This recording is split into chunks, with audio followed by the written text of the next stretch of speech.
Alright, so in this video I'm going to be talking about why, in my opinion, XRP will never break its previous all-time highs and why it will never reach true price discovery even if it achieves global adoption. For your convenience, I've split this up into 3 important reasons, which are all timestamped down below. With that being said, let's jump right into it.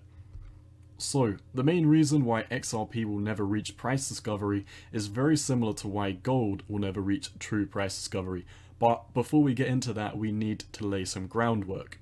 Let's say, hypothetically, that XRP succeeds and is globally adopted by banks in order to reduce their cost when dealing with cross-border remittance payments. There's a few problems with this. Number 1, its use case. Unlike cryptocurrencies like Bitcoin, Ethereum, and Solana, who aim to be a layer 1 money for their network and subsequently suffer from large volatile swings to the downside, the price of XRP has zero impact on its value proposition. If XRP succeeds, it does not matter if XRP is 1 cent or $100, banks will be able to use it all the same in order to save money on cross-border remittance payments.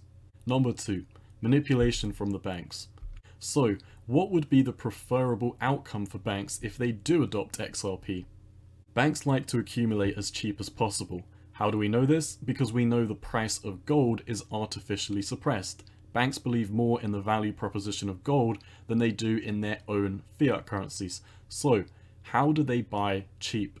They suppress the price predominantly by buying gold derivatives and ETFs, also known as exchange traded funds, which are used to gain exposure to the price of gold without necessarily having the derivative backed by the underlying asset, and subsequently not affecting the price unless it's backed with the physical asset, in this case being gold. This is similar to a Bitcoin ETF, which, when bought, doesn't directly affect the price of Bitcoin. So, back to gold.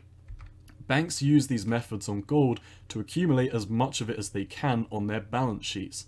Once again, hypothetically, if XRP was used by banks, an ETF on XRP would be bad news for the price. But why would it make sense to hold XRP? They accumulate gold in case fiat fails, so they'd be ready in case of the collapse of the dollar. The only reason to hold XRP is either A, for a speculative investment, or B, to save money on cross-border payments. Even if it's held by banks in order to help facilitate and save money on cross-border payments, they won't let it enter price discovery until they're done accumulating. And after that, if they do let it enter price discovery, it will simply be to offload their bags on retail in order to make way for their CBDC, also known as a central bank digital currency. And this brings us to our final point, XRP's use case, fundamentals, and why banks will never adopt it. If you've read any economic literature, you'll know that banks enjoy power and will do anything they can to maintain that power. They want to centrally control the economy with monetary and fiscal policy, hence the name central banks rather than decentralized banks.